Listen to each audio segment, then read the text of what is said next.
Welcome everyone to Half History Will Travel. I am your host, the Wilder Historian, and this episode continues the multi-part series on the warrior bishop of the Confederacy, Leonidas Polk. When we last left him, he had just laid the cornerstone for the University of the South in October 1860. We will pick up with him in January of 1861, when Louisiana began to separate from the Union.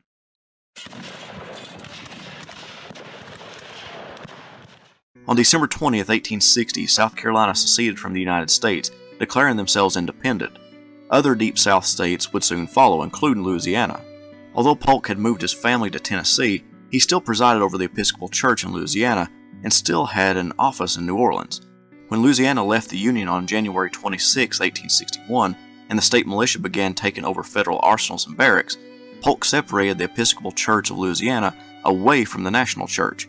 Louisiana's Episcopalians and Louisiana's parishes were no longer in communion with the Protestant Episcopal Church of the United States of America. They now constituted an independent diocese of Louisiana.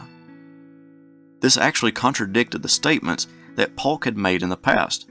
One delegate to a church convention remembered that he compared the church on earth to Christ's body, and he used a remarkable expression, that he who would do aught to divide it was crucifying the body of Christ anew, was driving again the nails into our Savior's hands, and was again thrusting his spear into his side. Clearly he had changed his mind on the matter, and that is something important to point out. Historical characters are not static, they change. Just like each and every one of you are not the same person that you were 20 years ago, neither were these men the same throughout their entire lives.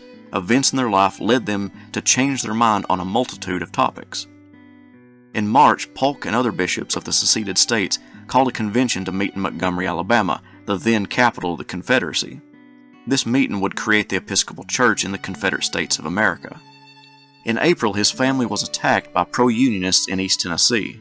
On the night of April 12th, the same day in which Fort Sumter was fired upon, a group of Unionists, knowing the loyalties of Polk and the idea of the new school, snuck up onto the house in which Polk's wife, 3 daughters, and their servants were staying, and threw a flaming torch through an open window into a guest bedroom.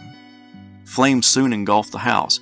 Fanny, describing the scene to her husband, wrote, "I cannot describe to you the feeling that came over me when I realized from the horrible roaring and lights that the house was on fire. I passed through the parlor, which was full of red light from above, went into Sally's room, saw flames, a perfect sea, in the front room and overhead. Tried to get through to call the boys, who were in the most of danger, found the door locked, retraced my steps, remembering to close the doors after me." Fanny raced back into the house to rescue some oil paintings, her clothes, and books. After saving some paintings, she went back into the burning building to save some of her clothes, but part of the roof collapsed in the hallway to her bedroom, trapping her.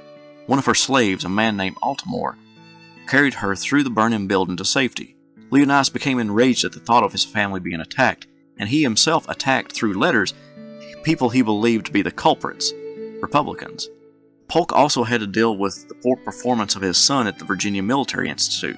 He wrote the superintendent and asked for his son to be withdrawn to keep his reputation from being further tarnished. However, when news reached Polk about the firing on Fort Sumter, he quickly wrote the superintendent canceling his withdrawal, inasmuch as all young men of our southern country must be sooner or later involved in the war, and in such a case I would prefer my son to be connected with a corps such as yours. The West Point education of Leonidas ran through his brain as he envisioned invading armies attempting to conquer parts of the South. He thought highly of the important sugar and cotton plantations along the Mississippi River that was an economic driver of the South, so he decided to write his longtime friend and West Point classmate, Jefferson Davis, who had been elected provisional president of the Confederate States of America. He offered his strategic thinking about how to best protect the Mississippi Valley, and then offered his services to the president. Polk wrote, "I beg you will consider me at your service in any way compatible with my office. You may think me competent to support our cause, a cause which I hold to be the cause of God and His truth against the most ruthless and fanatical infidelity." Without mentioning his family's Sewanee escape, he felt it pertinent to inform Davis vaguely that Black Republicanism has thought it worthwhile to burn me out in the mountains of Tennessee, an event which I accept as part of an inevitable history at such hands. Leonidas left Louisiana and traveled to Virginia, where he was to minister to some Louisiana troops assigned to that location on the peninsula. Polk was itching to join the ranks, but he had not committed to the idea just yet. He visited multiple officers and made himself an unofficial consultant to Jefferson Davis, and wrote to the Confederacy Secretary of War to outline the best course of action to secure the Mississippi Valley. He also offered his consultation to the secessionist governor of Tennessee, Isham Harris, who, because of a lack of munitions and artillery to defend the state, basically gave Polk a wish list to give to the Confederacy's War Department, even though the state had not yet seceded. Within days of being in Virginia, Polk had obtained 18 6-pounder artillery pieces, complements of the state of Virginia. They were on their way to Nashville and Memphis, and more were on the way. Altogether, he obtained enough ordnance for 7 batteries of 4 guns each, the makings of almost a full artillery corps. Clearly, he had great influence with Davis and other Confederate officials. Polk was also a huge advocate for Albert Sidney Johnston to be given a high military rank within the Confederate Army. In his letters to others and his talks with Davis, he expressed that although he knew Lee from his West Point days, Johnston was superior to Lee. The military consultation brought about Davis asking Polk twice to be a part of the Confederate military, before Leonidas agreed and became a major general. Polk very much considered religion a prominent part of the war. He declared that the U.S. government was bent on destroying Christian civilization, and when he heard that his former mentor, Charles McIlvaine, stated that he was prepared to shoulder the musket for his cause, he replied, "I see no reason why I might not shoulder mine in defense of a much holier cause." A newspaper published another statement made by Polk that, "We fight for a race that has been, by divine providence, entrusted to our most sacred keeping." He used religious beliefs to defend his stance on slavery and his belief that Africans and African Americans were God-ordained to be enslaved. Now a major general and commander of troops in the Western Confederacy, part of the Mississippi Valley, he assembled a staff. One of the gentlemen he chose was Lieutenant William Orton Williams. The young man was very strict when he came to military decorum. For the infraction of saluting him improperly, he killed a poor soldier. In his report he stated, "For his ignorance I pitied him, for his insolence I forgave him, for his insubordination I slew him." He would be transferred out of Polk's command. The bishop took over operations along the Mississippi River at Memphis, even if he did not have the authority to do everything he intended to do. He ordered factories to make armaments and simply build the Ordnance Department of Tennessee, an act that the state did not care for. He requested that slave owners volunteer their slaves to build fortifications along the Mississippi River. One planter defined the notion as a most villainous call Polk has no right to make, and is the beginning of a despotism worse than any European monarchy. He also organized a few chemists to mine bat guano out of some caves in Arkansas to make saltpeter, a main ingredient in gunpowder. He also became heavily concerned with federal forces, possibly threatening his position by way of Missouri. So he organized an expedition of a few thousand men to invade the state. Polk and his subordinate, General Gideon Pillow, butted heads throughout their time together in West Tennessee, and the force that Pillow used to invade Missouri got thwarted and had to return to Memphis. But the two hatched another plan. This time it was Kentucky on their mind, and more specifically, Pillow's mind. On September 3rd, 1861, Polk and Pillow invaded Kentucky and occupied Columbus. This was against the wishes of Davis, who was walking the tightrope of Kentucky neutrality like Abraham Lincoln was, but this made many citizens of the Bluegrass State irate. Ultimately, Davis, possibly because of his friendship with Polk, did not berate him for his actions, but attempted to smooth things out with Kentucky and kept Confederate forces in the state. Albert Sidney Johnston also at this time had accepted a position as a full general of the western half of the Confederacy. With the department under a new commander, Polk attempted to resign his commission and return to his ministry, but Davis preferred having him in the field. We can assume having someone he was familiar with as a commander also eased his mind. All the while Polk's forces were in Columbus, Ulysses S. Grant was preparing to attack the Confederate force sent across the river at Belmont, Missouri. In the early morning of November 7, 1861, Grant reportedly got word from a local Unionist that the Confederates at Belmont were getting reinforcements. This prompted him to attack the garrison positioned right alongside the Mississippi River. Polk, preparing to send nearly 5,000 men to Clarksville, Tennessee, per the request of Johnston, got word of Federals moving against his troops encamped near Belmont.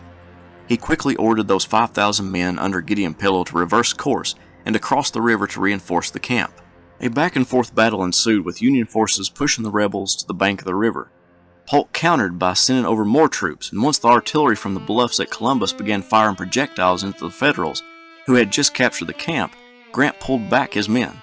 It ended inconclusively, with each commander, Polk and Grant, declaring themselves the victor.